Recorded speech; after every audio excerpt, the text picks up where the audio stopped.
안녕하세요. 오늘의 역사 시간입니다. 6월 7일, 오늘은 과연 어떤 일들이 있었을지, 저희와 함께 좀 깊이 들어가 보시죠. 저희가 오늘 살펴볼 자료들은요, 한국 현대사의 어떤 중요한 인권 문제부터 시작해서 저 멀리 대항해 시대로 갔다가 또 냉전 시대, 중동 문제까지 정말 이 6월 7일 하루에 다양한 사건들이 담겨 있더라고요. 자, 그럼 바로 시작해 볼까요? 먼저 한국 현대사 이야기부터 꺼내 보겠습니다. 네, 1986년인데요.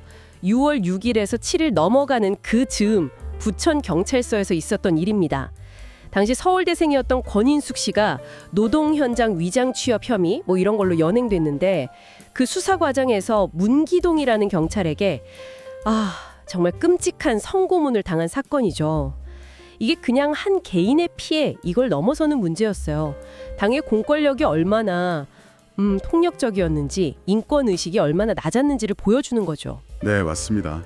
사실 이 사건이 세상에 알려지게 된 건 전적으로 그 피해자분의 정말 엄청난 용기 덕분이었어요. 그 폭로가 있고 나서 사회적으로 정말 큰 파장이 일었죠. 특히 이게 중요한 게 바로 다음해 1987년 6월 민주항쟁이 있잖아요. 그 항쟁의 중요한 계기 중 하나가 됐다는 겁니다. 뭐랄까, 도화선 역할을 한 거죠. 사람들이 이 사건을 보면서 국가폭력의 부당함에 더 크게 분노했고 민주화랑 인권 신장 요구가 정말 거세졌어요. 어떻게 보면 한국 사회 전체의 인권 의식을 한 단계, 몇 단계 끌어올린 계기라고 할 수 있습니다. 정말 한 사람의 용기가 역사의 흐름을 바꿀 수도 있군요. 자, 그럼 이번에는 시간을 아주 멀리 500년도 더 전으로 가보겠습니다. 1494년 6월 7일입니다. 이때 스페인하고 포르투갈, 이 두 나라가 토르데시아스 조약이라는 걸 맺어요.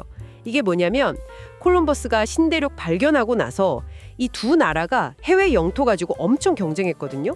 그래서 교황이 나서서 중재를 한 건데. 네, 그렇죠. 대서양에다가 가상의 선을 하나 쫙 그은 거예요. 그래서 그 선 서쪽은 스페인이 가져가고 동쪽은 포르투갈이 탐험하고 식민화할 권리를 갖는다, 이렇게 나누는 거죠.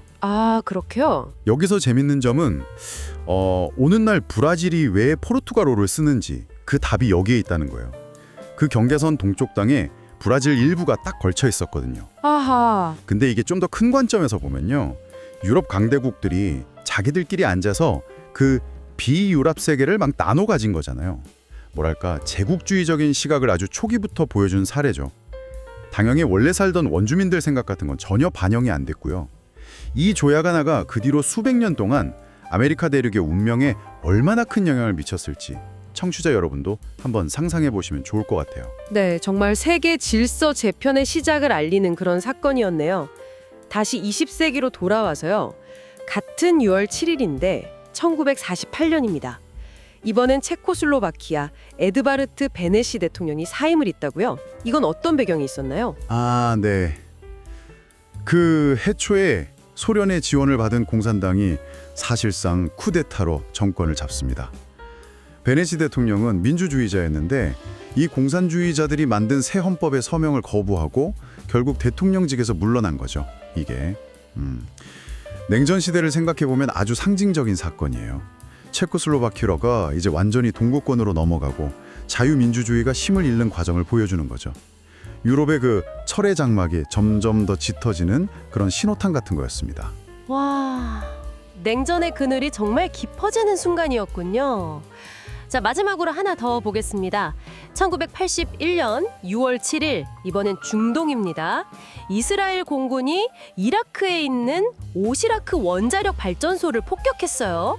바빌론 작전이라고 하던데 이거 상당히 과감한 작전인데요? 네, 그렇죠. 아주 대담했죠. 이스라엘 입장은 이거였어요. 이라크가 이 원자로로 핵무기를 만들 거다. 그래서 그 가능성을 아예 없애버리겠다. 이런 선제 공격이었던 거죠.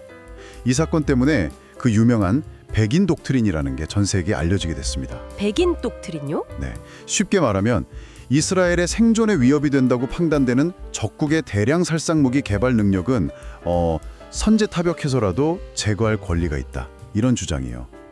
당신도 짐작하시겠지만 이 작전 자체는 성공했을지 몰라도 국제적으로는 엄청난 논란을 불렀습니다. 주권 침해다, 국제법 위반이다 이런 비판이 거셌고 당연히 중동 지역의 군사적 긴장은 훨씬 더 높아졌죠. 자, 오늘 6월 7일 하루에 담긴 여러 역사적 순간들을 살펴봤습니다.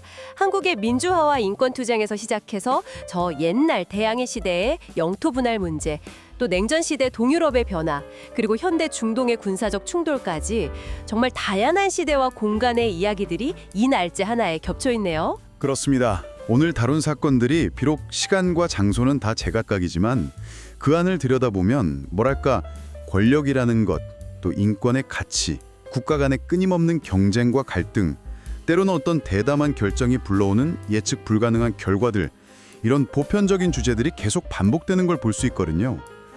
오늘 저희가 6월 7일을 살펴본 것처럼 어쩌면 청취자 여러분께서도 역사의 다른 날짜들을 보면서 이렇게 시대를 관통하거나 서로 연결되는 어떤 패턴들을 발견하실 수 있지 않을까요? 네, 그런 연결고리를 찾아보는 것도 역사를 탐구하는 또 다른 재미가 될 것 같습니다. 네, 역사의 한 페이지를 통해 오늘을 다시 생각해보는 시간이었습니다. 오늘 저희와 함께 이 깊이 있는 탐구를 함께 해주셔서 감사합니다.